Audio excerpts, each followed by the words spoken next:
Beautiful song. Again, amen. We are going to sing it with parts. Jeremiah 22. Jeremiah 22.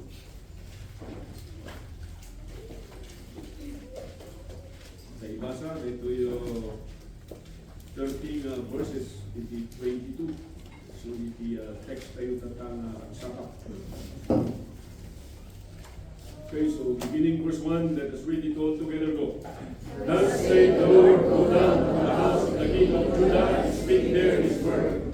And say, hear the word of the Lord, the king of Judah, that sittest at the throne of David, thou with the servants and the people that enter in by his gates. Thus saith the Lord, execute the judgment in righteousness, and deliver his soul out of the hand of the oppressor. No wrong, no violence in his finger, the fatherless or the widow, never shed innocent blood in his place. For if you do these things indeed, then shall there be sitting upon the throne of David, riding chariots and horses, he and the servants and his people. But if you do not hear his words, I swear by myself, saith the Lord, that his house shall become a desolation. Thus saith the Lord, God of Judah, unto thee and the hand of the yet surely I will make thee a wilderness, the cities which are not inhabited. And I will prepare destroyers against thee, every one with his weapons, and they shall cut down thy choice cedars, cast them into the fire. Many nations shall pass by the city, and they shall say, every one to his neighbor, wherefore the Lord darkness unto this wicked city. Then shall they observe the day of the second covenant of the Lord their God, in worship of the gods and serve them. We do not pretend either behold him, but give sword for him that goeth away, and we shall return no more to see his naked country. Thus saith the Lord touching Salud, son of Josiah, king of Judah, which made his head of Josiah his father, which went about his ways, he shall not return thither any more. But he shall die in the place whither he obtained him captive, and he shall be stands no more. Woe to him that buildeth his house by righteousness, in judgments by wrong, that useth his neighbor's service without wages, and giveth him that for his word. That saith, I will build thee a whole house in the large chambers, and cover thee about with windows, and it seal the cedars, and paint them with eternity. Shall the rain, because thou causest thyself in cedar, give that thy father eat and drink, and do the judgment and justice, and then it was well with him. If you judge the cause of the poor and the needy, if it was well with him, as that told to me, say the Lord. But the lies in their heart are not backed by righteousness, and for the shed innocent blood into oppression, and for violence to do it. Therefore God said the Lord concerning Jehoiakim, the son of Josiah, king of Judah, he shall not lament for him, saying, Ah, my brother, ah, sister, he shall not lament for him, saying, alone.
Therefore are they cast out, we see, in our cast to the land, in the land.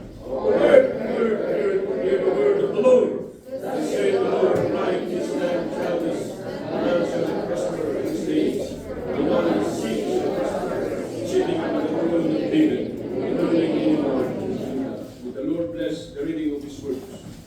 Tulong tayo. So, magsubli tayo, iti libro, iti Judah, and Jeremiah, the story of Judah actually. In chapter 21, we have seen what Sidikaya had done. Kaya niya pinapasama kini Sidikaya.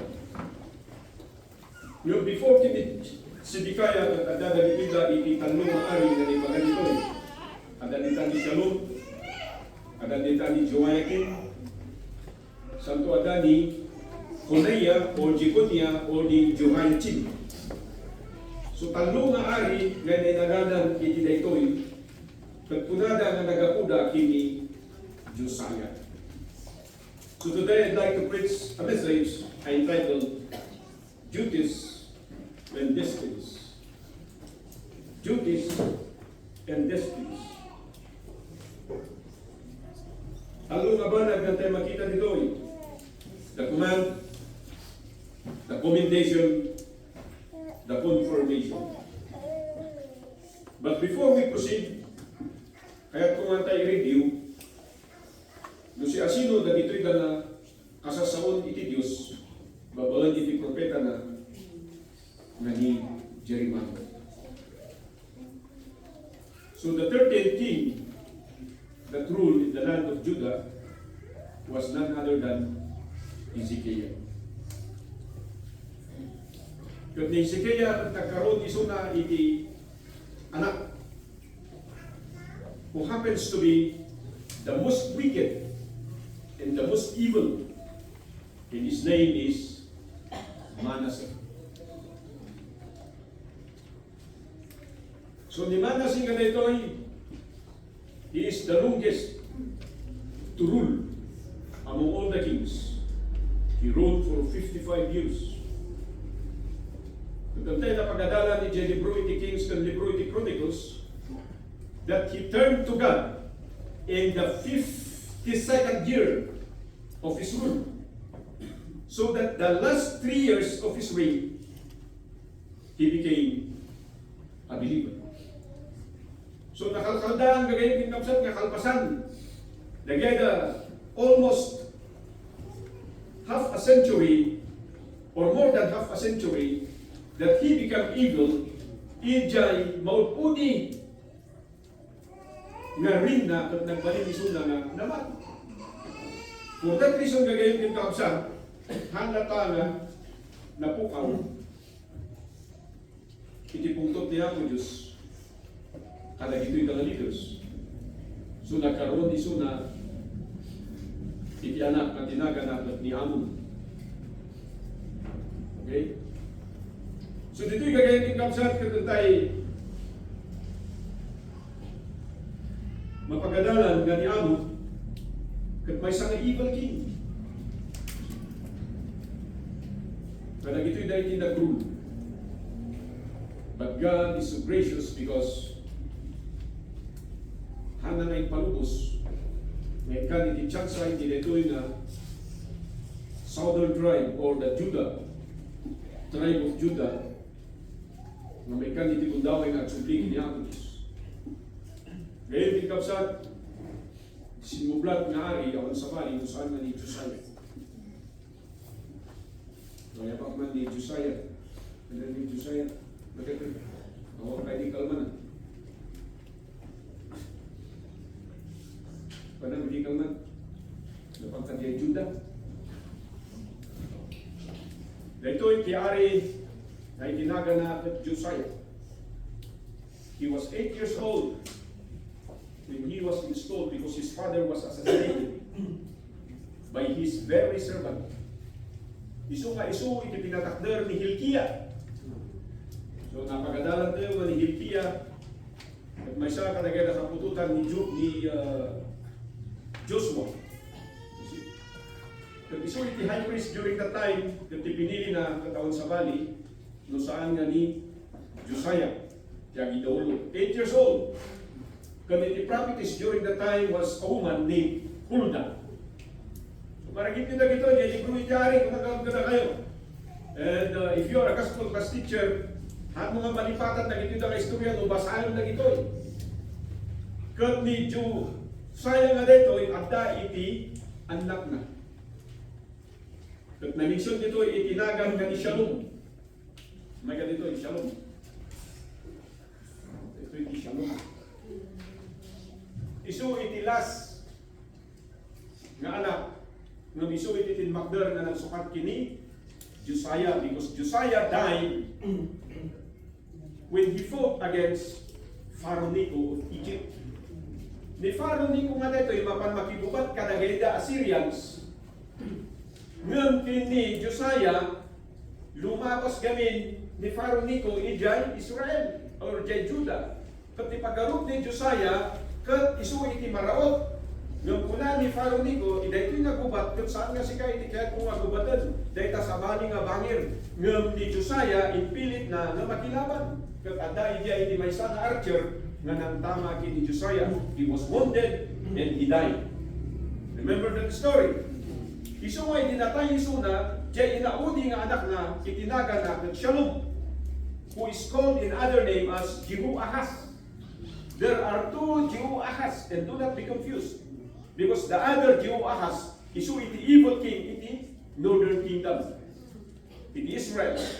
Ngem daytoy nga Jehoahaz, isu ti mauawagan nga Shalom. Nga isu iti na-mention ni Jay, nga mapan kasabaan ni Jeremiah. Are you following? Ngem kuna na iti prophecy, nga ni Shalom nga daytoy, kapag darikmat iti panagrol na, and lo and behold, ni Shalom nga daytoy, kat nag-rule lang 83 years. Because later on, he was defeated in battle and he was brought to Egypt, where he died. Isu nga kuna na ijay, nga daytoy kat mapukaw, hantun nga agsumlay. Nasa tayo di jay. Amen? And then iti sinukat, kat jay inauna nga anak na. Awan sa bali, no saan nga ni Jehoiakim, may gandoy. Dito yung itiman-manong. Sige, ito ka. Manmanong mong bat-bati. Dito yung manmanong, isu iti pinatakder ni Pharaoh Necho nga agrol ijay Egypt.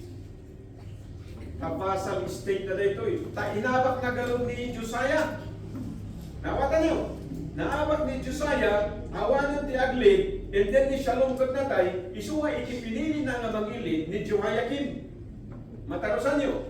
And then in between those stories, ijay nga inmatake ni Nebuchadnezzar. Mga gano'y dibo. Paspas. Dahito yung nga Nebuchadnezzar, I want you to remember this story because it's a very beautiful story. Basahin yung libro ni Tari and then you will read the book of prophets. Natakayo nga maawatan. Dahito yung nga Nebuchadnezzar, inabak na ni Pharaoh Necho iti gubat. So diyan mangkontrolan iti Judah awan sa bali no saan nga ni Nebuchadnezzar wino Babylon. And then dahito yung nga Jehoiakim. So, dahito iti Jehoiakim. Nagrebuildi kini Nebuchadnezzar. Haan nga nagbayad iti taksis na.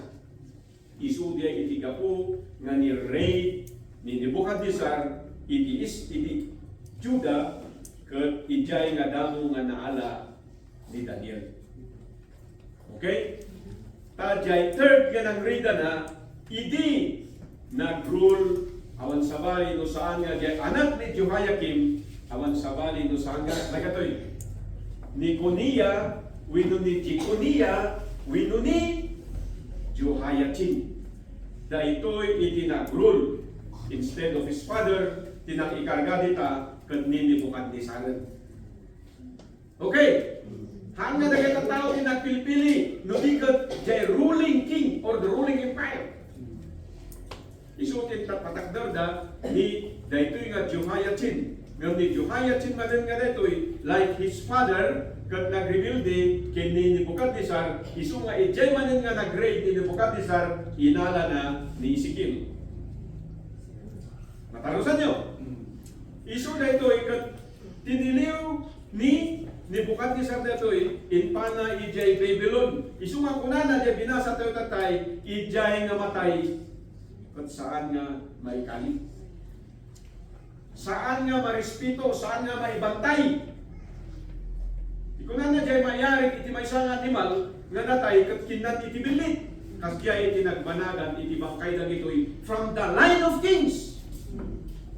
From the lineage of David. Are you following the story? So iti sinmarno pati katalo nga anak na awan sa bali no saan nga ni Sidikaya. Umay ka nga Sidikaya. Ni Sidikaya nga dito isu iti pinili ni Nebuchadnezzar. Nga mangidaolo iti iri nga Israel. So matarasan na manipod kini Shalom nga inaudi. Sinmarno ni Manong na nga ni Jehoiakim. Ni Jehoiakim nga dito yung nag-rebuild iti pinatakderan ni Nebuchadnezzar ni Jehoiakim. Yung ni Jehoiakim nga dito like father like son. Isu nga sinmurot dito kini Ezekiel ijay nga natay ijay land of Chaldeans. Amen. And then at ni Sidikaya isu iti last pinukuna tayo ngay katalo nga putod ni Josiah. So dagati katalo nga putod mo. Kaya ito nga Sidikaya isu dito ijay kuna tayo nga nauyog nga mamati isu nakin ni Jeremiah.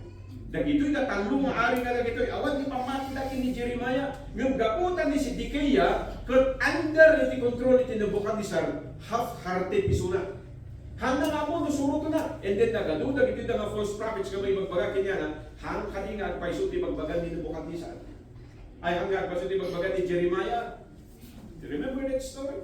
Ket dito pa nga si Sidikaya isu iti nang ikulong kini Jeremiah. So amoy yung napasabak, they were raided. Diyan last nga nang raided da, ijay nga nagadaon iti templo iti Jerusalem. Ijay nga na siege kung nakaroon ka na kayo. Awan iti kananda, isu nga dagitoy da nga pang pamilya, kinanda iti membro iti pamilya da during the reign of Sidikaya. Kat kunana ijay Biblia, nga ni Sidikaya, kunana ijay Biblia, kunana ni Jeremiah kanya na, buyam iti kinatangkan iti pusom, kitam no kasano nga matay na kita ng anak mo, and then afterwards, alaan na di matam ikatunda. So tinangyari kini Sidikaya na witnessan na nga natay na kita anak na iti bugatan, and then inikat ni Nebuchadnezzar iti matana. Kaya'y gagayong kinkakapsat, iti nagpanaga na iti ili na Judah. Because iti basol iti great-grandfather ni Josiah. And that is none other than Hezekiah. Anya tinaramit ni Hezekiah. Di ba isu na diari nga dinmawat iti extension iti biyag. And God answered it. Yung tatlo kamay kan na iti pamadayaw ni Apo Diyos. Anya tinaramit ni Hezekiah. Nagpalangsot isu na kat inimbitana dagitoy da nga gangganad. These strangers were actually Babylonian who were unknown during those times. At pinagyaman niya yung laman ng templo at laman ng palasyo. At dahilan doon, sabi ng propeta, dahi tangay pakitam, alaan da amin dayta. Amo yung gagawin kinkabsat, you can be so faithful in the rest of your life, but just for one day you will commit that grievous sins, and it will affect the generations to come under your offspring. Isu nga iti-warning na gagawin kinkabsat, we as fathers, we as parents, we have our duties that determines our destiny. Isu nga dungan kayo tatatang kalalaki iti daytoy nga gimong tayo. Sapay kumatama amirisyo nga iti saon iti Dios si bibiyag daytoy. Korektara na tayo, saplita na tayo nung nasulpong tayo. No saan tayo nga balbaliw, dusal na tayo, ngano ang pakumbaba tayo, bindisyon na tayo. Today, I have 3 points to share with you. Iti dito yung mensahe. Sabay kumatag, din kayo. Yung una nga puntos, and bagat ito, there is that command. Are you following? There is the command. Takunan ni Apo Diyos sa verse 1. Thus saith the Lord, go down to the house of the king of Judah, and speak there these words. Hear the word of the Lord, the king of Judah, that sittest upon the throne of David. Kita nyo? Anda ka binayulit, dyan linya. They belong to the line of David. Thou, and thy servant, and thy people that enter in by the gates. Kasi pag kinausap mo yung hari, lahat ng nasa baba malalaman kung ano yung mensahe. Nawatan niyo? That's, diyan ko na kay Jay nga, Jay nagmayatan. Ganun na convert iti may sang nga ama, nalaklaka nga sumurot, iti amin na membro iti pamilya. Isot implications na dito. Ganun na ganda, anak lang, nagrigat ngayon na sumarunod na ganda parents. So nga nagmayat nga ti ama ko man, nagtayo iti mga ipakita, iti pundo nga pamati. So we have here the three subpoints iti command. It is actually to remind. And the duties of Jeremiah is to remind this leadership, the king. And yet he remind the Kenyada that they are from the line of David. And yet ipagpagada, i-trace na kanayon ni David. David was a godly king. Amen? He is called the friend of God. Ngam abay na linabas iti nagadado nga ari nagbaliw dagiti kang natatao. Kaslamot lang kada tayo. Idinunangan naman tayo. We are so faithful. We are so obedient. We are so committed. But after so many days, after so many weeks, after so many months, and months turned into years, why have we become so lazy and backsliding in our Christian life? So when ito gagayin kay God, sir, this command is actually reminding us, just as Jeremiah is reminding this king. Kung kunana ijay verse 3, dahil ito'y man nga duty, so jay duty ni Jeremiah, i-remind na jay duty iti ari. Kunana jay duty iti ari, execute judgment in righteousness and deliver the spoil out of the hand of the oppressor. Do no violence to the stranger, the fatherless, nor the widow, neither shed innocent blood in this place. So kung bakit nire-remind itong hari, kasi ito yung ginagawa niya. At pinagsasabihan sila ng Panginoon sa pamamagitan ni Jeremiah, itigil mo na yan. He's reminding them. Bakit po ba? Because after reminding them, meron pong reward.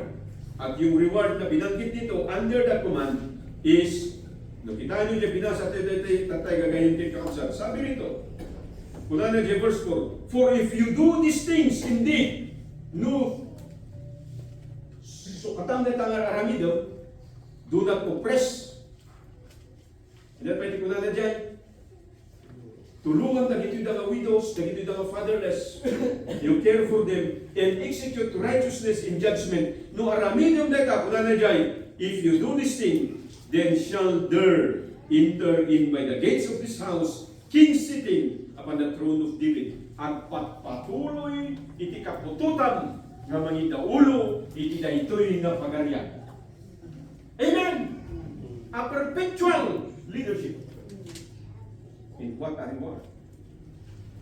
May isa nga nakamayatan nga damag. Kada tayo ang ama, kada tayo nga parientes, nga dahil ka anak tayo. No sikakat na mati ka, nga isunakat na mati, ka nagpapatuloy na serbi, ka nagdayaw kiniapos. Yung kaduwang kada tayo, kanya diyayin ti importante. Kaslamat lang kada amami ide. Ay, kayo pa lang man-eskwila. Muyot ko na ni amami ide. Apay galing nga saan ka nagpatuloy nga nag-eskwila. Grade 2 lang isuna. Nung naka-grade 3 ko maestro isunan. Dagdag-dagdag grade 3 nga kakadwa na, unang dagdag yung magkakaiskwila ng lalakay, sang kalaingan adi, kung kami si Amayo. Nung bigay ng iskwila sa isang ay taon, lain. Da kami nagmisturo kami, isuda nga tinagre-retire na head dito sa Mountain Province. Kakaiskwila ni Amami. Nung tirason ni Amami, kanan mo't si Luluyo, si Amami, kunan mo lang ni Amami. Nung kayuot man ubla, isumot lang nga, ublasan umayan yun to. And there are many parents today who are just like that. Nung tayo kiti ang garden, nung tayo kiti ang trabaho, mapang kayo pa lang i-eskwela, mapang kayo pa lang dito simbahan, And this word should remind us that there is a reward awaiting for those who are obedient to God. And under this command, kung hindi ka tatalima, kasi sa verse 5, but if you will not hear these words, I swear by myself, saith the Lord, that this house shall become a desolation. There is rejection. If you will not obey my command, sabi ng Panginoon, and then I will reject you. Ang pagputang na gayang kinaabsat, nang dito iti kinagpaiso, that God is a living God and we cannot mock Him. If you will be faithful, you will be blessed.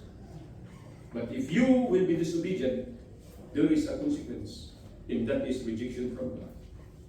Amen. For thus said the Lord God, King, House of Judah, thou art Gilead. Sabi na dito eh. So pupunta ngayon tayo sa pangalawang puntos, the commendation. Sabi nito, thou art Gilead. Ano ba itong commendation na ito? Kasi sabi nito, thou art Gilead unto me, and of the head of Lebanon. Ang bihira. Ano ito? Sinasabi dito, you have a godly heritage. Yung commendation dito, ipagpalagip niya po Diyos, babawin ni Jeremiah, you have a godly heritage. You have been the leader. You have been the head. Lahat ng magaganda, nasa inyo. Lahat ng matatalino, nasa inyo. Lahat ng mga bagay na gusto mong maangkin, nasa sa inyo. That is the meaning of head of Lebanon. Because when we speak about the cedar of Lebanon, the most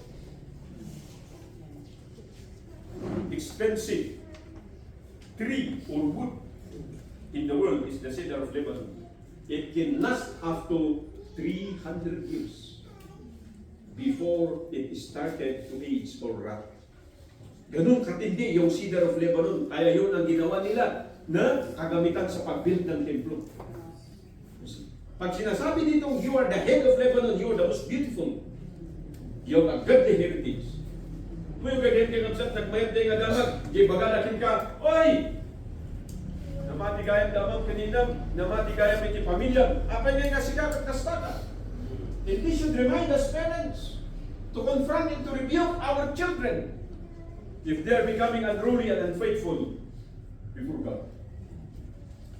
Kung ginagawa natin, kung tayo'y magulang na o hindi. Ang pangalawa dyan, not only a godly heritage, but you have a good home. See? Godly yung tatay mo, sabi niya sa hari. Yung tatay mo si Josiah, sabi niya, ni-remind siya. Di ba nagkaroon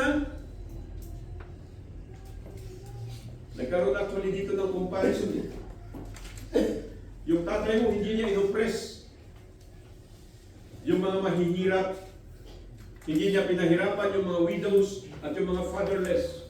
Actually, he cared for them. Pero bakit ikaw, hindi mo ito ginagawa? Pero kahit ganun pa man, itong si Shalom, itong si Jehoiakim, itong si Jehoiachin, andyan pa rin, binibigyan sila ng hope, binibigyan sila ng tsansa ng Diyos na magbago. Amen! At niremind sila, you have a godly father that is Josiah. Actually, he is, among all the kings of Judah, Josiah is the most righteous among them. There is no any blemish in his life. He just married to one woman and he ruled righteously. Hindi katulad ni David, naging womanizer. Shh! Mandengar ka! Tanong nila. So dito ganyan ka dyan, makita ni Josiah, he was guided and he obeyed his father in the faith, and that is Hilkiah. Ganyan din ka dyan.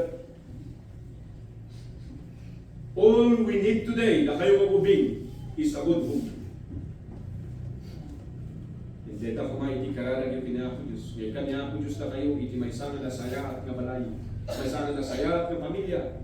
Nga ti amam, at ati butong na kinihapo Diyos. Ninanan mo, at iti respeto na, iti sasaot iti Diyos. Na makita na iti na kakapsat mo, at da kayo, nga agserserti, kanagdaydaya kinihapo Diyos. There is no one much better than a godly and a good home.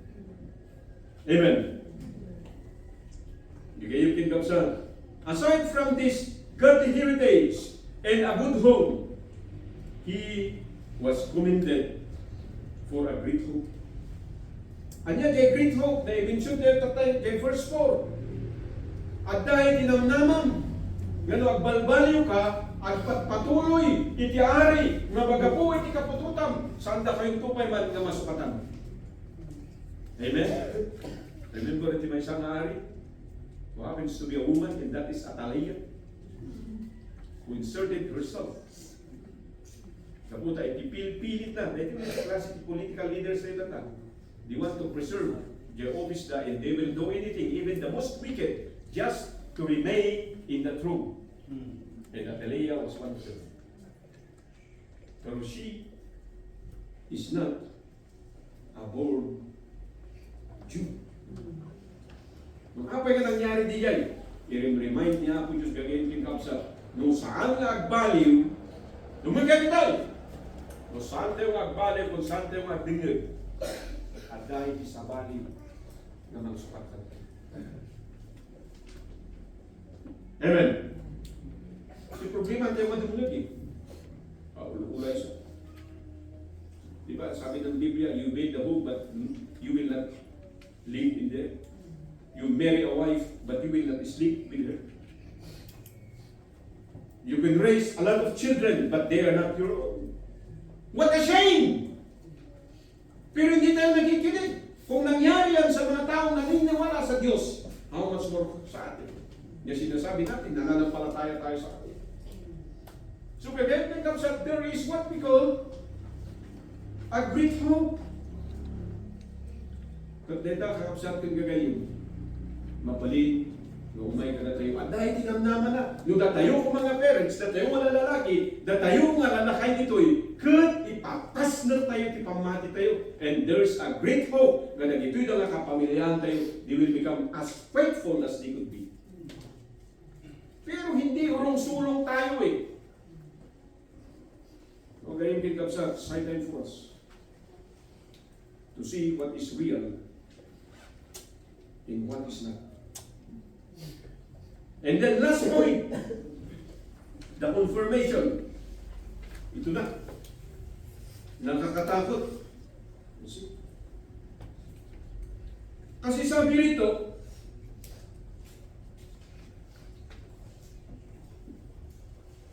thus, or saith the Lord unto the kings, house of Judah, thou art Gilead unto me, and the head of Lebanon.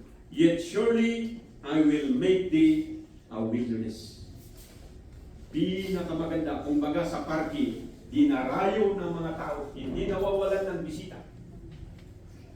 Amen. Amo di tourist spot. Kung nadadata, nagmayag dyan Netherlands sa tanya, nagbalik ka tourist spot. So that is the 30 park, the 20 hotel, nagatado. And kapunta dahil dyan, nagmayat, ado ti tao nga mapan. O kinailo na gina, niya pa ti tourist spot tayo dito, nagmamayat nga dito yung ato. Nagado ti tourist spot na ngay kumpromo, dito yung mangkayan, awan pa ti among nga tourist spot dito. Nabigsan nga yung promote na jay dome, dito ako, jay igloo. Inparin jay bumarangay.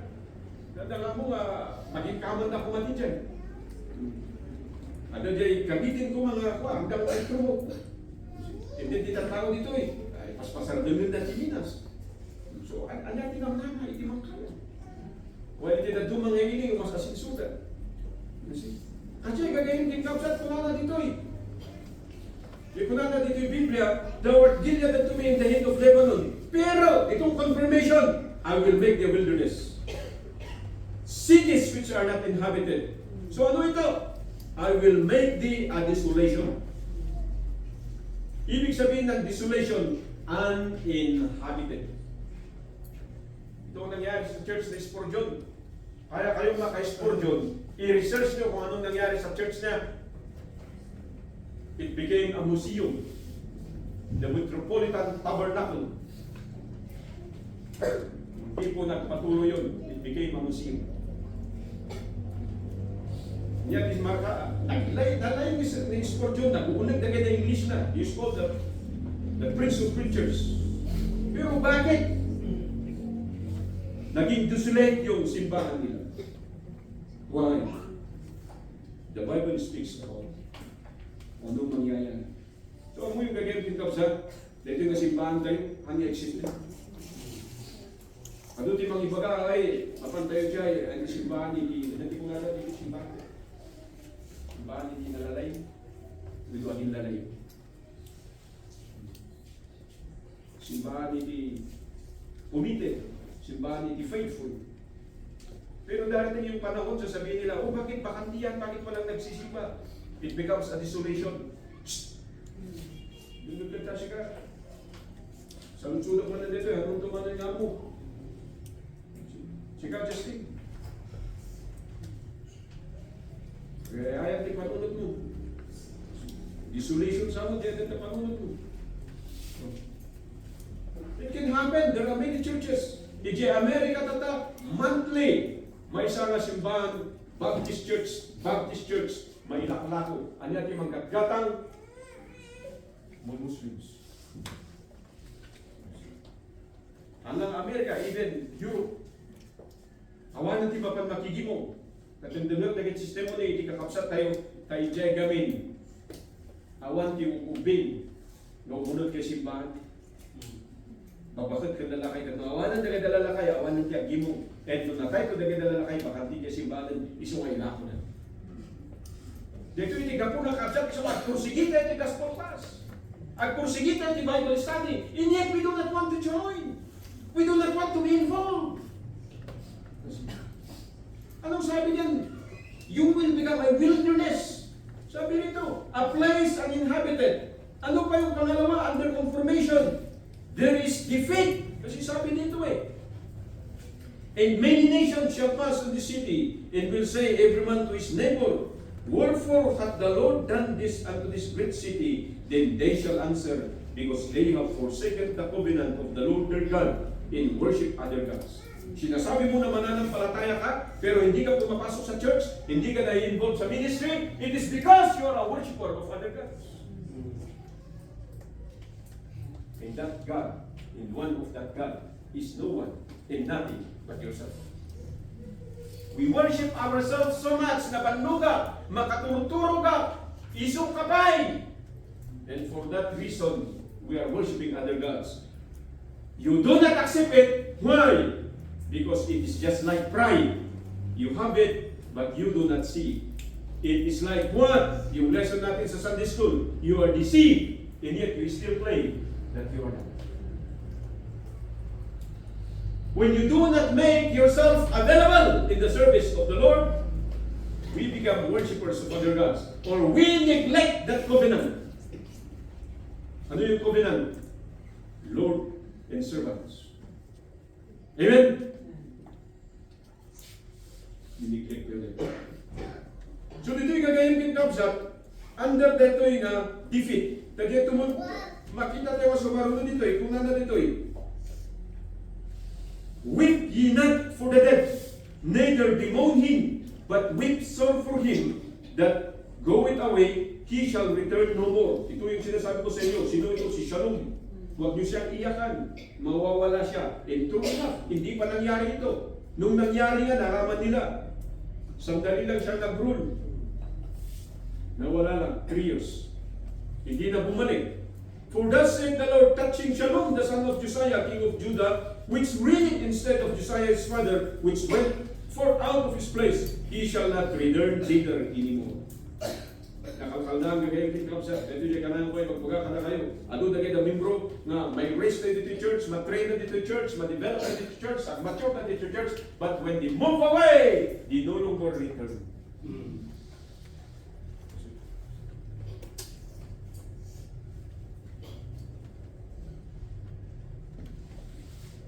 You go to other churches. Alam niyo ba ito? It's an insult. Pupunta ka sa isang church na walang ginawa ng kabataan, na walang naitulong sa'yo nung ikaw ay walang-wala, pero ikaw ay professional, sa ibang church ka na nagsisimba. What is that? You have forsaken the covenant. Kasi ang hinanap ng mga tao ngayon, yung comfortably. Do not look for comfort. Kung pagpapalain ka ng Diyos at makatapos ka at makahanap ka ng trabaho, look for a means and ways to be part of your church. Amen? In an act of gratitude is to help and support. Hindi yung mawawala ka, hindi yung maging imot ka.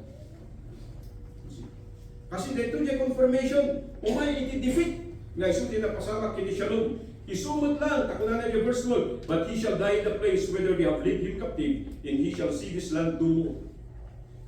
Apayaya, may isang ugali tayo, naminana tayo, katag ito'y nga, Hudyo, kadjay, may isang na tayo, kat maiyawit, jay irina.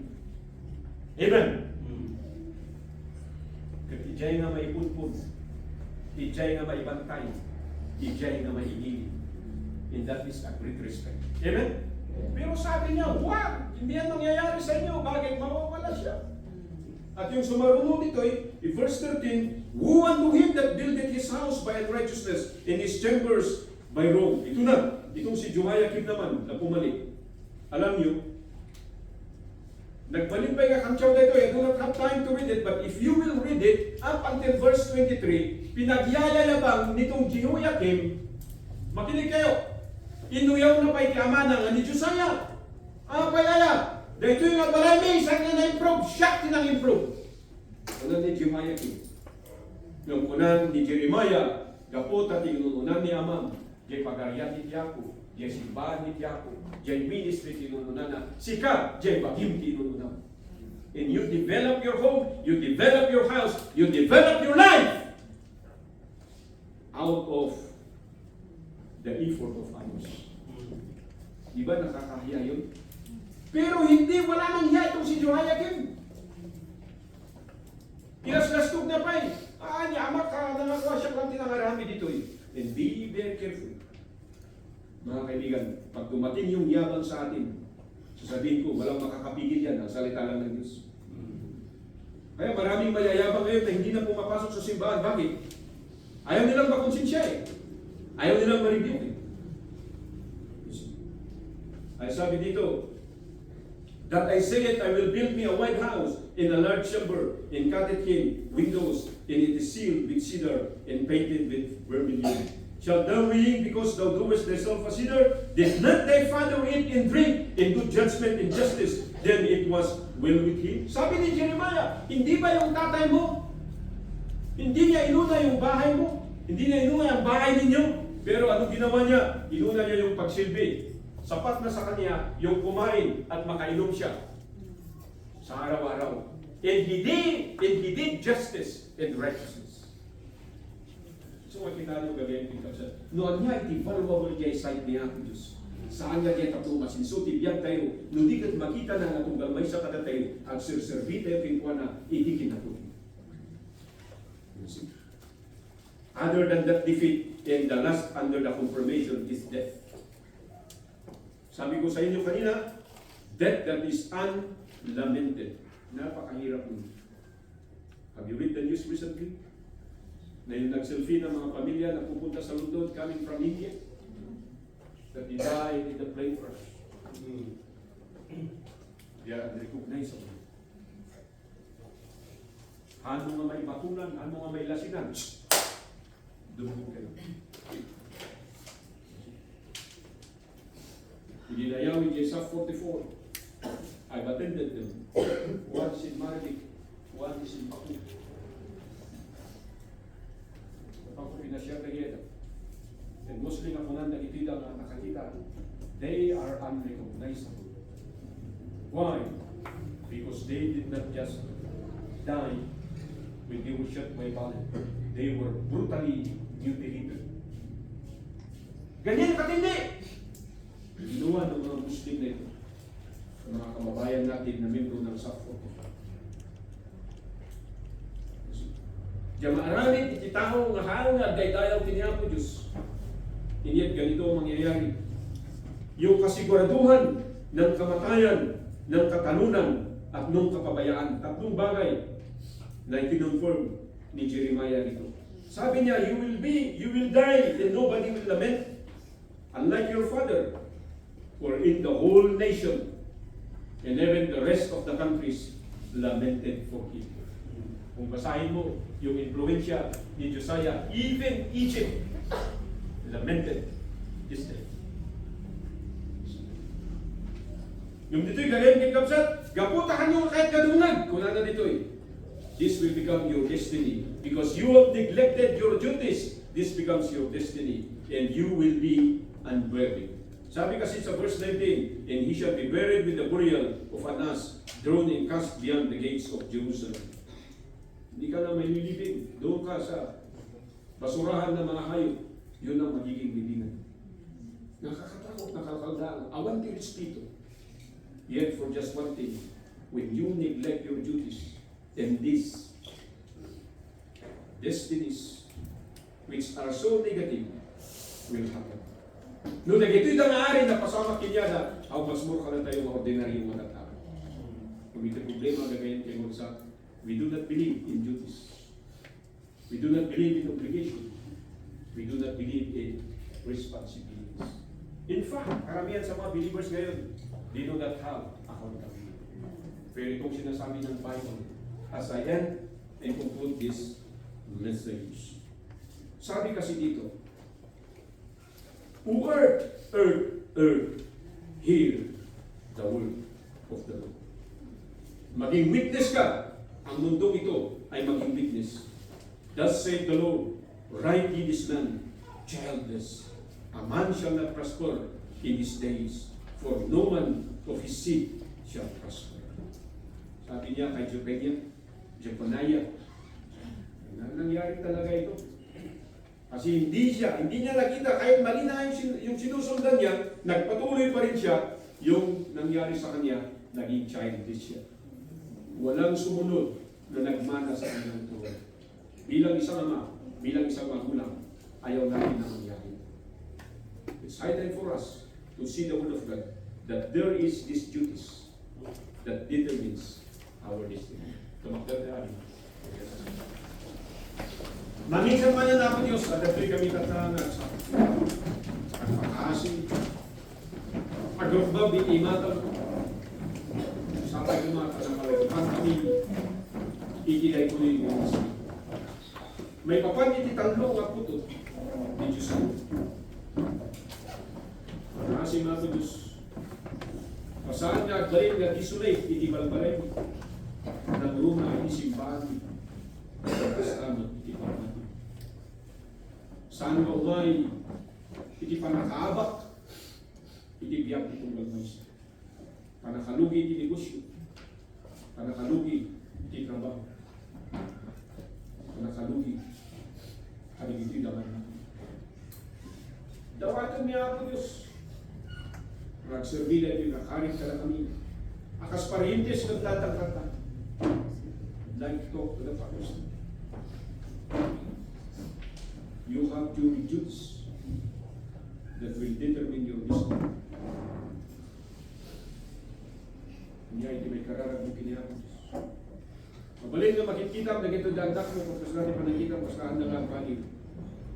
It takes a prayer, a humble prayer before God to earn His favor and His blessing. Para kayo magtananan ng agad ko. Hindi natin may kararag yung panakikita ng aking kanilang. Ang makaningalahan na bilang kanituwa ko ng ako Diyos here and today. Please, I'm reminded of my duties. And do not let those dark destinies happen to me and my family. We want to have a godly home. We look forward for a great home. Tulungan na kami ako, Diyos. Can you say that in your prayer? Muyo. Dangang sama, I was counting a while ago. Dahil di walo. Not siyam na simpakay sa austerity. Ibig sabihin, meron po halos siyam na non-members ng church na ito. You've been attending this church. Natakot kang kayo invitation. If you are looking for a church for you to grow, yun ang mismo katatakas, so please pray for me. We'll just pray together today. And I will include you in my prayer before I close this service. Pastor, please pray for me that I will be part of this church. Sino po sa atin yan? Yung nagsasabi, you've been with us, you've been joining us, but here we are today. We have one. Sino pa yung natin? Iba-iba lang. Lahat ito eh. Pastor. Kinahin mo siya pati ka. And we will pray. May isa lang kanina. Hindi kahit na nag-survey niya ako. Kung makita na ito na simbahan, may isa kami ng that do not come in this church. Kung makita na ito na simbahan, you are serving the true God, then do not come in this church. If you this church is living up to its commitment, going after its duties and responsibilities, and then awawisin ka na tayo before I pray. Sino ka natin? Dapat kimaysa. So we have two. Sino ba ka natin yung kapsa? Pero lang natin ni Father. Si Kati mapadayawan, ikinalpas nga gimong. Sapay kumata, mapalagipan kami, kanagito'y daan ko Diyos. Obligasyon may isang wala. Nasika ko maiging priority. Handing ay rason, iti kasasaan, iti biyak. Handing ay rason na ako Diyos. Iti rekretnaan, iti bagi. Kasi ka, Diyos ka man nakabalin. Kayang masulbarin. Iti saan nga masulbar. Kayang nga maagasan. Iti saan nga maagasan ti ospital. Kayang ako Diyos nga baliwan. Iti biyak. Na saan mi nga mabaliwan. Ang asing tatay, tinituloy na bunda mo. Kasiyam na kami. Individually, as a believer. As a family, as may isang ama. As may isang ina. As may isang anak. Nagbalin kami kung amin na responsable na narunga ako Diyos. Hindi pa nagsabigan pa nagdayal ko siya. Tulungan mo ako Diyos, dito na simbahan. Nagpapatuloy ng rangaran. Mangilot itidaya kong glory at sa tuwan na namin. At tinaduma, saan nga patuloy. Ipapati nga serve ko siya. Akas ni Jeremiah, tilasod, iti upat kan lima na panagkaskasabanan ng tautawin. Handa ka na mati. Indadanos naman. Nang importante ako Diyos, nagserbigan ka at kinatuloy. Sakay ko mataw mo na, dito yung nakarit ka na kami. Nang may papaslang itibiyag, may pasmay sa mga Kristiyan. Yaman kami, dito yung pribiligyo at madayaw ka. At sakay ko mga Diyos na mapasamak, nang ito'y nakarit dito. At dahil tibod ko na. Itiyak bali na ako Diyos na natulog ito sa mga. At dahil ako Diyos, iti presensya, iti provisions mo, at iti protection. At na ako Diyos, iti tal na itibiyag, kalangkat niya ito. Iti kumako Diyos, at iso, iti palubos mo na mapasama, na mapadasan ni akas may sa nagsusurbi ka nagladala ko siya. Salamat iti dito yung abundawan. Salamat iti dito yung abundawan. In Jesus' name we pray. Amen. Amen. Sigaw tayo. So I'm reminding everyone that mas mani Tyra din. Mas po Tyra? Ayun na. Jay Perry. At kami kay 21 young people tayo. Manipod iti grade 1. Kung gana kalagipid ang allegiance tayo na naki-undergo iti workshop on training dito simbahan at ada iti Golda. Nunong mi jay Golda, dagito dalang sa 21 individual nga diay, may sa kadagay na Golda at ada iti makasabaan da wino ma-share da iti gospel nga 48 every week. And then ada iti maawis da nga bisita nga 42 every Sunday. So tatanga Domingo